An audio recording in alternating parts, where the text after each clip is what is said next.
Oke teman-teman semuanya, kembali lagi dengan saya. Tadi sebelumnya di materi sebelumnya kita sudah membahas terkait apa itu teori pemidanaan, pengertian pidanaan, fungsi pemidanaan, pembagian fungsi pidanaan, apa itu pidana, dan apa itu jenis-jenis dalam pidana. Nah, ada juga pidana bersyarat, ada juga pelepasan pidana dengan bersyarat. Nah, di kesempatan kali ini saya akan menjelaskan batas berlakunya hukum pidana menurut waktu dan batas berlakunya hukum pidana menurut tempat dan orang. Oke, teman-teman semuanya, dalam batas berlakunya hukum pidana menurut waktu itu dalam buku pertama pasal 1 bab 1 pasal 1 sampai 9 KUHP. Dalam pasal 1 KUHP tersebut mengatur mengenai berlakunya hukum pidana.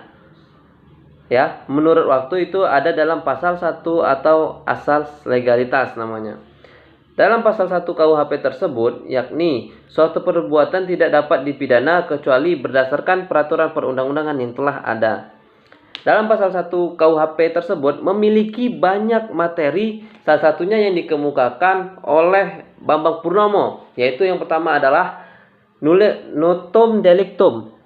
Nah, nulla puna sine perfect leg puneli, yang artinya ini ada bahasa Belanda teman-teman, maklum ya, yang artinya tiada delik, tiada pidana tanpa peraturan yang mengancam terlebih dahulu. Dan yang kedua yang dimukakan oleh Bang Purnomo itu adalah memiliki makna lex temporis delicti, yang artinya undang-undang berlaku tanpa perbuatan pidana yang terjadi saat itu.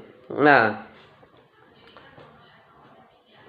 dalam undang-undang menurut waktu ini itu dikenal dengan nama adanya asas legalitas, konsekuensi legalitas formil, asas legalitas material, asas legalitas dalam RKUHP, asas temporis delicti. Nah, itulah dari yang batas berlakunya hukum pidana menurut waktu. Nah, selanjutnya yang terakhir adalah batas berlakunya hukum pidana menurut tempat dan orang.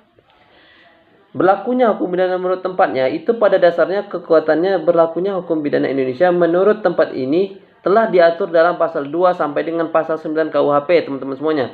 Di mana dalam pasal tersebut dikelompokkan jadi 4 asas, yaitu asas teritorial, asas personal, asas perlindungan, dan asas universal. Nah, itulah sekian dari materi yang dapat saya sampaikan buat teman-teman semuanya, buat dipelajari. Artinya apa?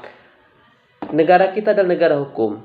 Baik atau tidaknya, pandai atau tidaknya, kita harus mengerti hukum yang ada di Indonesia. Bukan hanya hebat dalam bidang sosial, agama, budaya, adat, atau biologi, atau dalam pelajaran apapun, kita harus juga bisa menguasai yang namanya hukum. Karena ini sangat penting, baik itu dalam kehidupan sehari atau menjadi pedoman buat kita pribadi. Baik teman-teman semuanya, sekian dan terima kasih. Jadikan ini pelajaran. Wassalamualaikum warahmatullahi wabarakatuh.